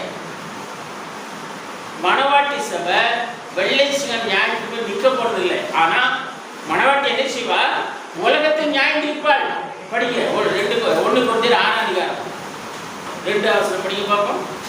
பரிசுத்தவான்கள் உலகத்தை நியாய தீர்ப்பார்கள் என்று அறியீர்களா? உலகம் உங்களால் நியாய தீர்க்கப்படுவதா இருக்க அற்ப வழக்குகளை தீர்க்க நீங்கள் அபாத்திரரா? என்ன அருமையான வசனம் பாருங்க. நீங்கள் உலகத்தை நியாய தீர்க்க வேண்டியதா இருக்க, அப்படிதானே? நீங்கள் வசனம் திரும்பி சொல்லணுமா? 1 Corinthians 6:2 பரிசுத்தவான்கள் உலகத்தை நியாயம் தீர்ப்பார்கள் என்று அறியீர்களா? அப்போ வெள்ளை சிங்காசனத்தில் உட்கார்ந்து நாம நியாய தீர்ப்பு கொடுக்க போறோம். நாம எங்கெல்லாம் பிரசங்கம் பண்ணோமோ அந்த பிரசங்கத்தை கேட்டு ஏற்றுக்கொள்ளாதவர்கள் அங்கே இருப்பாங்க. அவர்கள் நியாயம் தீர்க்கப்படுவார்கள். பாருங்க, ஊருக்கு பைபிளுக்கு ஊருக்கு ஒருவனும் வம்சத்துக்கு ஒருவனாக தெரிந்து கொண்டேன். இப்போ வச்சுக்கோங்களேன், நான் என் கிராமம் இருக்காங்க, நான் ஒருவன் தான் ஏசு நாமத்துக்கார வச்சுக்கோங்க. அங்கே இருக்கவங்க எல்லாருக்கும் தெரியும் ஏசு நாமத்துக்காரன் அப்படிதானே? இப்போ அவ்வளவுக்கும் தெரியும் இவன் திருப்பி தரிசி பேசுவோம் அப்படின்னு. அப்போ இவங்க யாருமே இயேசுவை ஏற்றுக்கிடலை. நாளைக்கு காலம் வருது, அங்கே வந்து நிற்கும் போது நாம அவங்களுக்கு நியாயம். அதனால சொல்லுது, பரிசுத்தவான்கள் உலகத்தை நியாயம் தீர்ப்பார்கள் அறியீர்களா? உலகம் உங்களால் நியாயம் தீர்க்கப்பட வேண்டி இருக்க அடுத்த ஒரு பாயிண்ட் வருது. வழக்கு தீர்க்கணுமா? ஜட்ஜ்மெண்ட் கொடுக்கணுமா? ஒரு சர்ச் உட்கார்ந்துருக்கிற சர்ச் 2 பேர் நிற்கிறாங்க எழுத்தல. ஒருவன் வாதி, இன்னொரு பிரதிவாதி. அதாவது ஒருவன் குற்றம் சாட்டப்பட்ட, இன்னொரு குற்றம் சாட்டுகிறார். இப்போ வக்கீல் உட்கார்ந்துருக்காரு மத்தியில். வக்கீலா சர்ச் இல்லையா? அதனால தான் இயேசுக்கு வெள்ளை தொப்பா. இயேசு அந்த வெள்ளை அங்கி தெரிச்சுக்கிறது அதுக்கு அர்த்தம் என்னன்னா, அவரு சுப்ரீம் பவர் நியாயம் இருக்கிறதுக்கு. அவர் தான் வார்த்தை கொண்டு நியாயத்திற்கு அவர் சிங்காசனம் உட்கார்ந்து இருக்கிறார். மணவாட்டி அங்க இருக்கிறார். இப்ப நல்லா கவனிங்க, நியாயம் இருக்கிறவருக்கு அங்க உட்கார்ந்து இருக்கிறாரு. இப்ப நாம நியாயம் இருக்க வேண்டுமானால் அதுக்கு முன்னால சட்டம் என்ன என்பதை அறிந்திருக்க வேண்டும். பைபிளே தெரியாது, எனக்கு யாருக்கு நியாயம் இருப்பீங்க? எதுக்கு பைபிளை படிக்கன்னு சொல்ல புரியுதா? வெள்ளை சிங்காசனம் வந்தாச்சு, பரிசுத்தவங்க உலகத்தை நியாயம் இருக்கணும், உங்களை நியாயம் அனுப்பியாச்சு. உங்களுக்கே என்ன தப்பு எது ரைட்டுன்னு தெரியாமல் இருந்தா என்ன நியாய தீர்ப்பு செய்வீர்கள்? அப்போ யாரு நியாயத்திற்கு உட்கார்ந்து இருக்கிறாரோ அவர் கிறிஸ்து. அவர் எல்லாம் அறிந்தவர், எல்லாம் வல்லவர் இல்லையா? அருமையான பாட்டு இருக்கு, அவர் எல்லாம் தெரிஞ்சவர். ஆனால் இப்போ நாமளும் அவரு கூட இருந்து அவரோடு கூட இந்த பூமியை நியாயத்திற்கு செய்வோமானால் நாமும் அதை அறிந்திருக்க வேண்டுமா வேண்டாமா? அதுக்கு தான் தீர்க்கதரிசி முதல்ல இருந்திருக்காரு, போய் செய்தி கொடுத்துட்டு வேண்டும். அவர் வேலை முடிஞ்சு அவரும் போயிட்டார். இன்னைக்கு நம்ம தீர்வு செய்திருக்கு, வேதாகமும் இருக்கு. அல்லையா? ஆனாலும் கண் சிறுக போல குருடன் புரியல. எச்சரிக்கையா காலம் ரொம்ப இல்லை. நீங்க பூமியை நியாயத்திற்கு போகும், நீங்க உலகத்தை நியாயத்திருக்க நீங்க போய் பாஸ்டரையா பைபிளை படிங்க. எத்தனை நாள் தான் பாஸ்டர் நம்பியிருப்பீங்க? எனக்கு தப்புன்னு சொல்ல விடல. ஒரு சண்டே கிளாஸ் குழந்தைய வளர்த்து விடலாம். குழந்தை பெருசாகி கல்யாணம் முடிஞ்சு அதுக்கு வேற பிள்ளை பத்து அதுவும் குடும்பானவரும் பாஸ்டரையான்னு கேட்டால் என்ன அர்த்தம்? இது இன்னுமா குழந்தை? எவ்வளோ நாளைக்கு குழந்தையா இருப்ப? பூரண புருஷராக வேண்டுமா வேண்டாமா? பைபிள் இருக்க வசனம். பூரண புருஷராக வரைக்கும் படிச்சிருக்கீங்களா? பைபிள் வசனம் இருக்கு. அப்போ நீங்க வேதத்துல தேடணும். காலத்தை பார்க்க போது காலத்தை பார்த்தால் போதகரா இருக்க வேண்டிய நீங்கள் எப்படி ஆயிட்டீங்க? பால் உண்ணுகிற குழந்தைகளாக மாறிவிட்டீர்கள். அப்படி பைபிள் வசனம் இருக்கு, பைபிள்னு சொல்லுவேன். அப்ப எந்த அளவுக்கு நாம தேடணுமோ அந்த அளவுக்கு தேர்ச்சி பெறணும். இல்லையா? சரி, அடுத்த பாயிண்ட்டுக்கு போவோம். நானே உயிர் தெழுதலும் ஜீவனுமா இருக்கிறேன். நீ எங்க கடைசி காலத்தை பேசிக்கிட்டு இருக்க? நான் தான் ஜீவன், நான் தான் உயிர் தெழுதல். அடுத்த பாயிண்ட் என்ன சொல்றாரு? என்னை விசுவாசிக்கிறவன் மரித்தாலும் பிழைப்பான். என்னை அதே மாதிரி உயிரோடு இருந்து என்னை விசுவாசிக்கிறவன் மறியாமலும் இருப்பான். இது ரெண்டு உதாரணம் நம்ம சொல்லலாம். வேறு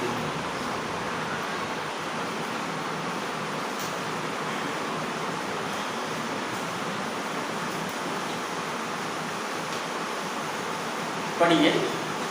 மத்தேயு 14 அதிகாரம் 1-3 வச்சுக்கணும். மத்தேயு 14 மத்தேயு 17 1-3 சொன்னாங்க. 6 நாளைக்கு பின்பு இயேசு பேதுருவையும் யாக்கோபையும் அவருடைய சகோதரனாகிய யோவானையும் கூட்டிக் கொண்டு தனித்திருக்கும்படி உயர்ந்த மலையின் மேல் போய் அவர்களுக்கு முன்பாக மறுரூபமானார். அவர் முகம் சூரியனை போல பிரகாசித்தது, அவர் வஸ்திரம் வெளிச்சத்தை போல வெண்மையாயிற்று. அப்பொழுது மோசேயும் எலியாவும் அவரோடு பேசுகிறவர்களாக அவர்களுக்கு காணப்பட்டார்கள். மோசே எலியா வாசிக்கிறவங்களுக்கு ஒரு இன்ஸ்ட்ரக்ஷன் போகப்பட்டாரு. வாசிக்கிறவங்க வெறும் வாசிக்கிறது மட்டும் கவனமாக இருக்காங்க. செய்தியை கவனிங்க. வாசிக்கணும் வாசிக்கணும் வாசிக்கணும் செய்தி விட்டு நீங்கள் வைதம் எங்கே பாஸ்டர் சொல்கிறேன் அப்படி நினைக்காதீங்க. செய்தி முக்கியம். வாசிக்கிறது யாரும் வாசிக்கலாம், எடுத்தவங்க வாசிக்க தப்பு இல்லை. சத்தமாக வாசிக்க, நல்லா வாசிக்க. ஒரே ஆள் தான் வாசிக்கணும் அவசியம் இல்லை. நான் ஏன் இதை சொல்கிறேன்னா நீங்கள் வாசிக்கணும், நம்ம தான் வாசிக்கணும் அப்படின்னு எங்கெங்கே பண்ணிக்கிட்டே செய்தியை விட்டுறாதீங்க. உங்கள் மண்டையை விட்டு போயிடும், செய்தி மேலே விட்டு போயிடும். செய்தி முக்கியம், வாசிக்கிறது பாருங்க. நல்லா தான் சொல்லுறேன், தப்பான அதனால வாசிக்க தப்பு இல்லை. ஆனால் வாசிப்பதை விட பைபிள் ஒரு வசனம் இருக்கு, பேசுவதற்கு தாமதமாயும் தீவிரமாயும் இருங்கள். ஏன் பேசுறதுக்கு தாமதமா இரு, மெதுவா பேசு, பரவாயில்ல, ஆனா கேட்கறதுக்கு கவனமா இரு. அல்லேலூயா. சரி பாருங்க, இப்ப இங்க மோசே எலியா 2 பேர் இருக்காங்க. இதுல மோசே மரித்து உயிர்த்தவன், சரியா? எலியா மரியாமலே பரலோகம் சென்றவன், சரிதானே? இதுதான் சொல்லுறாரு ஆண்டவர். பாருங்க, யானோக்கு மரிக்கவே இல்லை. படிங்க, நான் நினைக்கிறேன் வசனம் உபாகமம் 34:5-6 படிங்க. சீக்கிரம் நேரம் இல்லை. அப்படியே கர்த்தரின் தாசனாகிய மோசே மோவாப் தேசமான அவ்விடத்திலே கர்த்தருடைய வார்த்தையின்படியே மரித்தான். அவர் அவனை மோவாப் தேசத்தில் உள்ள பெத்பெயோருக்கு எதிரான பள்ளத்தாக்கிலே அடக்கம் பண்ணினார். இந்நாள் வரைக்கும் ஒருவனும் அவன் பிரேதக்குழியை அறியான். இந்நாள் வரைக்கும் ஒருவனும் அவன் பிரேதக்குழியை அறியான். ஏன்? அவர் செத்து போனா இவங்க அப்படி சொந்தக்காரங்க தான் அடக்கம் பண்ணியிருப்பாங்க. இவர் எப்படி பிரேதக்குழியை காணல? அவன் அடக்கம் பண்ணப்பட்டானா? யார் அடக்கம் பண்ணது? தேவதூதன். அப்படின்னு அங்க இருக்கு, அந்த வசனம் இருக்கு.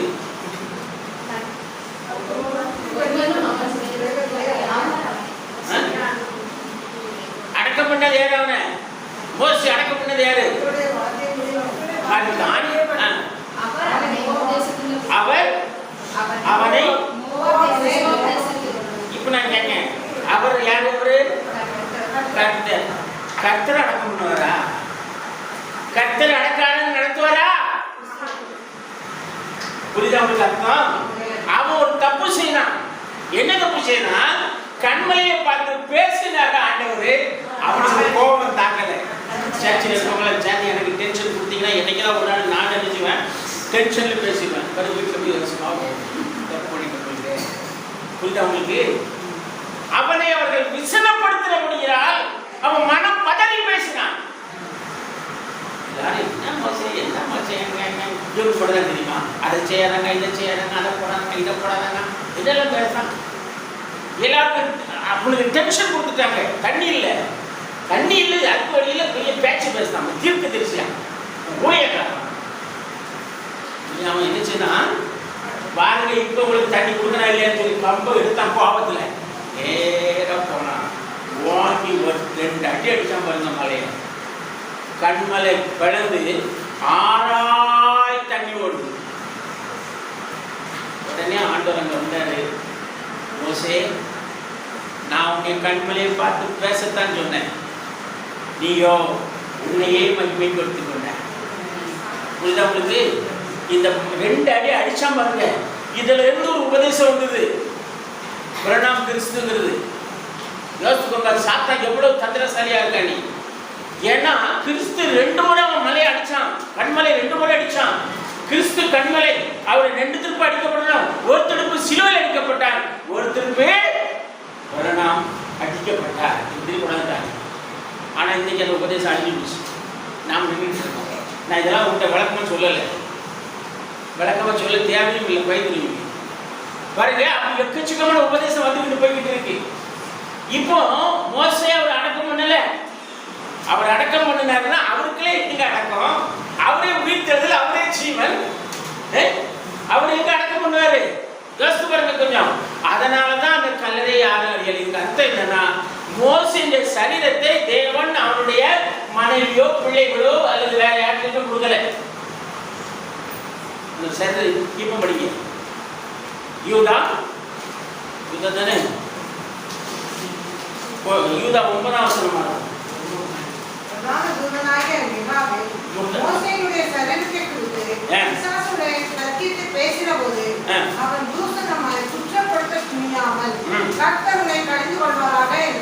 இப்ப அங்க சண்டை செத்து போன உடனே மிகாயிலும் லூசிபரும் வந்து இருக்கிறாங்க. எச்சரிக்கையா இருக்கு, நீ செத்தடிக்கிறது நடக்கும். ஒரு தேவதூதனோ இல்ல பிசாசு வருவான். லூசிபர் தான் பிசாசு, அவன் ஒரு தேவதூதனா இருந்தவன் தான், உங்களுக்கு தெரியும். இப்போ மிகாயில் சட்டத்தை கொண்டு போயிருக்காங்க. அவன் தீர்க்கதரிசி. அவன் தீர்க்கதரிசி எந்த மறுத்து போனான்? கர்த்தருடைய வார்த்தைப்படியே அவன் மறிச்சான். அப்படி இருக்கு பைபிள்ல. கர்த்தருடைய வார்த்தைப்படியே அவன் மறிச்சான். இப்போ அவன் சட்டத்தை எடுக்கிறதுக்கு யார் வந்திருக்கிறா? லூசிபர். அப்போ மிகாவேல் என்ன பண்றான்? அவனோட தர்க்கம் பண்றான். அவன் தீர்க்கதரிசி, அவன் பரிசுத்தாவின் அபிஷேகத்தை பெற்றவன், இக்காலத்தின் செய்தியை கொடுத்தவன். மோசே மேல உனக்கு அந்த ரைட்டு கிடையாது அப்படின்னு சொல்லி அவனை தூசணமாய் கெட்டவான்னு சொல்லி பேசாம, எத்தனை கெட்டவான்னு பேசுறீங்க வீட்டுல? தூசணமாய் குற்றப்படுத்த முடியாமல் கர்த்தரை கடிந்து கொள்வாராக. புரிந்தவங்களுக்கு? ஆக மோசே மரித்து உயிர்த்தவருக்கு ஒரு அடையாளமா இருக்கு. இப்போ 7 சபை காலத்துல எவ்வளவு மறிச்சிருப்பாங்க, அவங்களுக்கெல்லாம் மோசே ஒரு அடையாளம். ஆனா எலியாவை நீங்க பாத்தீங்கன்னா, எலியா நினைச்சுன்னா பைபிள் சொல்லி படிங்க.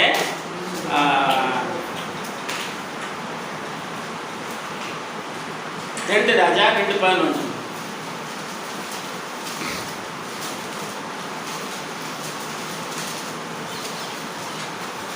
இன்னொரு ஆளு ஆதியாகமம் போகையில் ஆ. இதோ அக்கினி ரதமும் ஆ. அக்கினி குதிரைகளும் அவர்கள் நடுவே வந்து இருவரையும் பிடித்தது. ம். எலியா சுழல் காற்றிலே பரலோகத்துக்கு ஏறி போனார். பார்த்தீங்களா? இன்னைக்கு இந்த ஊருக்கு போனால் அவசரமாக போனால் ஏரோப்ளேனில் போக முடியாது. 8000 ரூபா 9000 ரூபா 10,000 ரூபா. எப்பா என்னாச்சு? அம்மா தவிர்த்துட்டாங்க, அர்ஜென்ட்டாக போகிறேன். போய் கேட்டீங்கன்னா கூட சொல்லலாம் 12,000. அரை மணி நேரம் கழிச்சு கூட இன்னும் போடுவோம். இன்னும் அரை மணி நேரம் கூட இன்னும் கூட்டிகிட்டே இருப்பான். அதுக்கு ஏதாவது ஒரு ஃபேர், டைனமிக் ஃபேர். எவ்வளவு சீட்டு கம்மியாக இருக்கோ அவ்வளோக்கு ஃபேர் ஏறும். புரியுதா? அவனை பிறகு வயசான காலத்தில் கம்பௌண்ட் நடந்த வந்தான், முடியல. இன்னும் பார்த்தான், அப்படியே அப்படி ரதம் வந்தது, சுழல் காற்றிலே போனார். அல்லேலூயா. இன்னைக்கு ஒரு சுழல் காற்று வரும், ஒன்று எண்ணி கொண்டு செல்லாமே. விசுவாசியாயிரு. அல்லேலூயா. அவன் என்ன செய்யல? மறிக்கவே இல்லை. யானோக்க பாருங்க, யானோக்கு ஆதியாகமம் 5:20 படிக்காத நேரம் இல்லை. 5:24 யானோக்கு தேவனோடு சஞ்சரித்தான், காணப்படாமல் கர்த்தர் அவனை எடுத்துக்கொண்டார். அவன் மறிக்கல. அப்ப மரியாதை ஒரு கூட்டம் இருக்கு, மறிக்கிற ஒரு கூட்டம் இருக்கு. இந்த ரெண்டும் சேரும் போதுதான் மனவாட்டி. அல்லேலூயா. புரியுதா உங்களுக்கு? இப்போ 1 தெசலோனிக்கர் 4:15 படிக்குது. முடிக்க நேரம் இல்லை.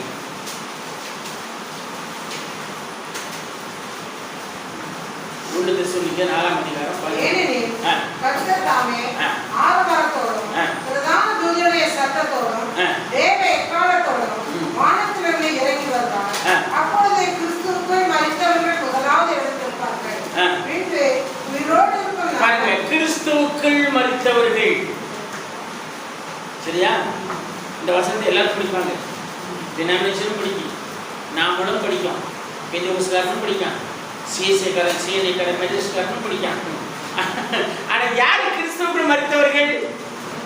கர்த்தராகிய இயேசு கிறிஸ்து நாமத்தில் ஞானசாரம் பெற்ற மட்டும்தான் கிறிஸ்துவுக்குள் மரித்தவர்கள். புரியுதா? கிறிஸ்துவுக்குள் மரித்த நாம் இனி எப்படி அப்படியே பைபிள் ஒரு வசனம் இருக்கு, வேதத்தில் இருக்கு பாருங்க. ரோமர் 6:3 நீங்க படிப்போம் சீக்கிரம். கிறிஸ்து ஆதலால் நம்முடைய மரணத்தின் சாயலில் நாம் இணைக்கப்பட்டோம். பாவத்திற்கு மரித்த நாம் இனி அதிலே எப்படி கிடைப்போம்? கிறிஸ்து இயேசுக்குள்ளாக ஞானஸ்தானம் பெற்ற நாம் அனைவரும் அவருடைய மரணத்துக்குள்ளாக ஞானஸ்தானம் பெற்றதை அறியாமல். அல்லேலூயா. புரியுதா? இந்த ஞானஸ்தானம் எந்த சபை கொடுக்க இன்னைக்கு நாம கொடுக்குறோம். அல்லேலூயா. நம்மளே மாதிரி சபைகள் இருக்கு, அங்கங்க கொஞ்சம் பேர் நம்மளே மாதிரி ஸ்தாபனத்துக்காரங்க இயேசு கிறிஸ்து பேர்ல ஞானஸ்தானம் கொடுக்கறது இல்லை. ஆகையினால கிறிஸ்துவுக்குள் மரித்தவர்கள் முதலாவது எழுந்திருப்பார்கள். அவங்க தான் ஃபர்ஸ்ட் வராங்க. பின்பு உயிரோடு இருக்கிற நாமும் கர்த்தருக்கு எதிர்கொண்டு போக மேகங்கள் மேல், ஏரோப்ளேன் இல்லை, மேகங்கள் மேல் அவர்களோடு கூட ஆகாயத்தில் எடுத்துக்கொள்ளப்பட்டு இவ்விதமாய் எப்பொழுதும் கர்த்தரோடு கூட இருப்போம். ஆமென். அல்லேலூயா. எவ்வளவு அருமையா பைபிள் சொல்லுது பாத்தீங்களா? முதலாவது என்ன சொல்லுவாங்க? நம்ம சர்ச்சில் ஒரு சிஸ்டர் இருந்தாங்க, சின்னதாய் சிஸ்டர். சின்னதாய் நம்ம பேர். அந்த ஒரு அடக்காரன் நம்ம நடத்திடுவோம். இது அடக்காரன்னு வேண்டாம். கர்த்தருக்கு ஸ்தோத்திரம். இயேசு கிறிஸ்து அடக்காரன் நடத்தவே இல்லை பைபிளில் பாருங்க. அவர் நடத்தவே இல்லை. நல்லா கவனிங்க. நான் எப்படி சொல்றேன்னா, மரித்தவர்களை முதலாவது எழுந்திருப்பாங்க. அந்த ப்ராப்பர்ட்டி பேசுற அந்த மரித்து எழுந்து வருகிறவர்களை நீங்கள் பார்ப்பீர்கள் அப்படிங்கிற, நீங்க பார்ப்பீங்க அப்படிங்கிற. அதுக்கப்புறம் என்ன செய்வோம்? அவங்களும் நாமளும் ஒன்னா சேர்ந்து என்ன செய்வோம்? அவருக்கு எதிர்கொண்டு போக மேகங்கள் மேல். அல்லேலூயா. இயேசுவை அவர்கள் கண்களுக்கு மறைவாக ஒரு மேகம் எடுத்துக்கொண்டது. எலியாவும் மோசேயும் மரித்து கிடந்தார்கள். எங்க? எருசலேமில். அப்பொழுது மேலே ஏறிவார்கள் என்று சத்தம் உண்டாயிற்று. அவர்கள் பார்த்தவர்கள் பயந்தார்கள். அவங்க என்ன செய்றாங்கன்னா, மேகத்தில் ஏறி வானத்திற்கு போனார். அப்படியே மேகத்தில் ஏறி வானத்திற்கு போனார்கள். அப்போ நமக்கெல்லாம் என்ன இருக்கு? நீங்க மேகம் நினைக்காதீங்க. ப்ராப்பர்ட்டி பேசுறாரு, பறந்து தட்டுங்க. பறக்கு தட்டுகள் இங்க வருது. அமெரிக்காவில் நிறைய வந்துச்சு. எனக்கு ஸ்பையிங் ஏஞ்சல் அப்படிங்கிற இந்த பறக்கு தட்டுகள் இவங்க அது பார்த்த உடனே இங்கிருந்து போவாங்களாம் ஃப்ளைட்ல, ஜெட் ஃப்ளைட்ல. அதுக்கு கண்டுபிடிக்க கேமரா போட்டோ எடுக்கிறது. அங்க போனா அது ஓடி போயிடும் அப்படின்னு இவங்க சொல்றாங்க. ப்ராப்பர்ட்டி சொல்றாரு அவங்க எங்குமே செல்வதில்லை, அவர்கள் அங்கே இருக்கிறார்கள், நம் கண்ணுக்கும் மறைந்து விடுகிறார்கள். அல்லேலூயா. இப்படிதான் எடுத்துக்கொள்ளப்படுதலும் இருக்கும். அல்லேலூயா. ஏன் இப்ப நம்ம எல்லாம் எந்த பரிமாணத்தில் இருக்கோம்? பார்க்கிற பரிமாணத்தில் இருக்கோம். புரியுதா? தேவன் எந்த பரிமாணத்தில் இருக்கிறாரு? நம் கண்களால் காணக்கூடாத பரிமாணத்தில் இருக்கிறார். அதனாலதான் தீர்க்கதரிசிகளை அனுப்புகிறார். இந்த தீர்க்கதரிசிகளுக்கு மேல அவர் அபிஷேகம் இறங்கி அவர்கள் கண்களை ஆவிக்குரிய ராஜ்யத்தை, ஆவிக்குரிய பரிமாணத்தை பார்க்கும்படியாக மாற்றி விடுகிறார். அல்லேலூயா. அது தீர்க்கதரிசி மட்டும்தான் பெற முடியும். அவன் பிறக்கும் போதே தீர்க்கதரிசியா இருக்கிறான் இல்லையா? சகல நிறைவேற்றி சொல்லுவாங்க, அது வேற கதை. ஆனா தீர்க்கதரிசி என்பவன் பிறப்பிலேயே அதற்கு முன்குறிக்கப்பட்டு அவன் சரீர அமைப்பும் அந்த மாதிரி இருக்கும். அவன் உங்கள்கிட்ட பேசிட்டு உயிர் பார்த்துட்டு இருப்பான். நீங்க பேசிக்கிட்டே இருக்கீங்க, நீங்க போய் சொன்னா அந்த தரிசனத்துல பார்ப்பான். இல்லையா? ப்ராப்பர்ட்டி சொல்ற இல்லையம்மா, நீங்க சொன்ன சொல்றீங்க. இல்லையே, நான் பார்க்குறேனே கார்ல நீங்க பின்னால ஒரு இந்த மாதிரி கலர்ல போட்டு ஒரு உட்கார்ந்துருக்கா, நீங்களும் பின்னால உட்கார்ந்துருக்கீங்களே.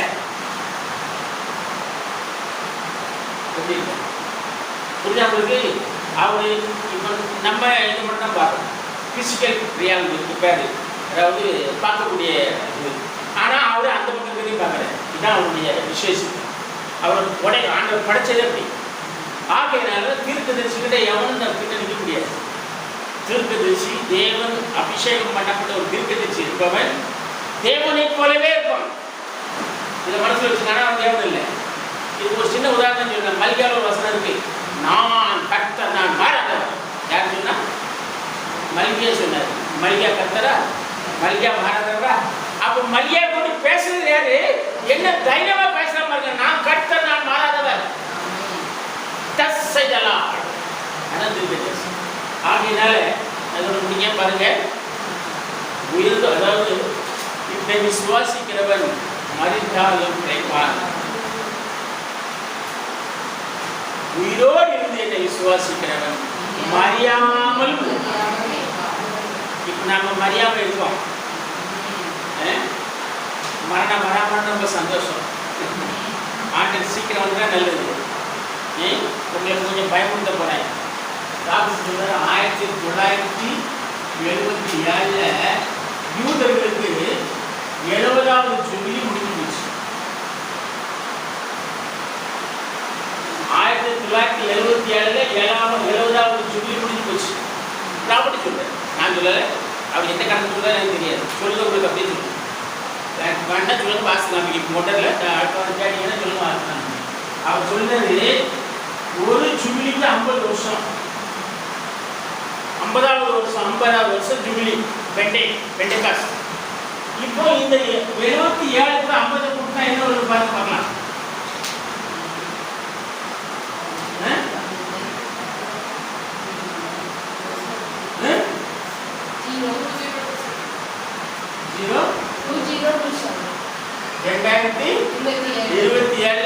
அடுத்த ஜூபிலி வருது. நம்ம 2025 உட்காந்து தீங்கிட்டு சொல்லுவோம், பயந்துடாதீங்க. அவனுக்கு அடுத்த ஜூபிலி வருது.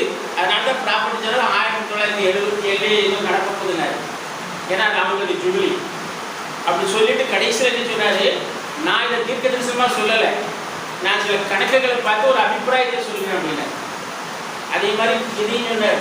இதை நான் அபிப்பிராயத்தை சொல்லுதா இல்லை ஆண்டவர் சொல்லலை. நீங்கள் ஆண்டவர் சொன்னாருன்னு சொல்லிட்டாரு. நீங்கள் பாஸ்டர் ஆண்டவர் பேசுறாரு, அவ்வளோதான். அது அதை கூப்பிட்டீங்கன்னா 2027 வரும். இப்போ நம்ம 25 இருக்கோம். 26 27 எவ்வளோ தூரம் இருக்கு? ஆனாலும் கர்த்தர் என்னைக்கு வருவார், எப்போ வருவார், அந்த காலத்தையும் அந்த நாளையும் அந்த நாளிகையும் இந்த ஜூபிலி வந்து நமக்கு இல்லை, யூதனுக்கு. ப்ராப்பர்ட்டி சொல்றது நமக்கு அந்த ஜூபிலி வரும்போது நமக்கு இருக்க மாட்டோம். Back to family. நம்ம எங்கிருந்து வந்தோமோ அங்கே போயிடும். நம்மளாம் எங்கிருந்து வந்தோம்? இந்த பூமியில ஆவிக்கிற பிரகாரமாக நாம ஜீவன் எங்க இருந்தது? கிறிஸ்துவுக்குள்ளாக இருந்தோம். பூமியில் வந்திருக்கோம். திருப்ப கிறிஸ்துவில் போயிடும். இந்த சரீரம் இல்லை, இது மண்ணான சரீரம், மண்ணுக்கு போயிடும். உள்ள இருக்க ஆத்மாவும் ஆவியும் கிறிஸ்துக்கு வந்தது, திருப்ப கிறிஸ்துக்களை போயிடும். அந்த நாளுக்காக வந்துச்சு. அதனால மனவாட்டிக்கு ஞாயிற்றுக்கு கிடையாது. ஞாயிற்றுக்குள்ள போக ஆசைப்படாதீங்க, ஞாயிற்றுக்கு பார்க்க ஆசைப்படாதீங்க. ஒரு முறை ஒரு சகோதரர் இருந்தார். அவர் வீட்டில் டிவி இருந்தது. அப்படின்னா டிவிக்கு தான் பிரசங்கம் பண்ணுவோம். பேச முடியாது. இன்னும் எல்லாம் கையில் ஏன் உங்களுக்கு பாக்கெட்டில் தான் டிவி இருக்க, நான் சாலு பண்ணுறதில்ல. ஆனால் இருக்குல்ல, வச்சுக்கிட்டு அவங்க வீட்டில் டிவி வைக்காங்கன்னு என்ன இருக்கும்? உன் பாக்கெட்டுக்குள்ளே டிவி இருக்கு. ஆனால் நான் யூடியூப் தவிர வேறு எதுவும் பார்க்கறது இல்லை. வாட்ஸ்அப் இந்த 2 தான் வச்சுருக்கேன், மற்றபடி நான் பார்க்கறது இல்லை. ஆனாலும் இதில் தான் இருக்குது. அதனால் இப்போ நான் பிரசங்கம் பண்ணுறது இல்லை. முன்னால் பிரசங்கம் பண்ண ஒரு நாள் இப்படி பேசும்போது அவர் சொன்னார், என்ன பாசம் நீங்கள் இப்படி சொல்லிட்டீங்க, எலியா மோசே வரணும்ல, அதை பார்க்கண்டாமா நம்ம? நான் சொன்னேன், எலியா மோசே வர்றது பார்க்கணும்னா நீ ரேப்சரில் போகவே மாட்டான். உங்களுக்கு ரேப்சர் கிடையாது, மறந்துருக்கு. எலியா மோசே நம்ம போன முறை வராங்க. ஒரு விஷயமே இன்னைக்கு திடீர்னு எலியா மோசே வந்துட்டான்னு வச்சுக்கோங்க, புரிஞ்சுக்க நம்மளாம் எல்லாரும் இதுதான் அர்த்தம். ஆனால் ப்ராஃபிட் சொல்கிறேன், எலியா மோசே வருவதற்கு முன்பாகவே மனவாட்டி சென்று விடுவார். உபத்திரவ காலம் ஆரம்பத்துக்கு முன்பாகவே மனவாட்டி சென்று விடுவார். ஆக 1:4-14-17 படி நாம் என்ன செய்கிறோம்? மரித்தோர் எழுந்திருப்பார்கள், உயிரோடுக்க நாம் என்ன செய்வோம்? ஒரு வசனம் படிச்சிருங்க. ஏசாயா 25:8. அவர் மரணத்தை ஜெயமாக விழுங்குவார். அவர் மரணத்தை ஜெயமாக விழுங்குவார். கர்த்தராகிய தேவன் எல்லா முகங்களிலும் இருந்து கண்ணீரை துடைத்து தமது ஜனத்தின் நிந்தையை பூமியில் இராதபடிக்கு முற்றிலும் நீக்கி விடுவார். கர்த்தரே இதை சொன்னார். ஆமென். அவர் என்ன செய்வாரு? மரணத்தை ஜெயமாக விழுங்கிறார். ஒரு நேரம் இல்லை, நம்ம டைம் ஆயிடுது.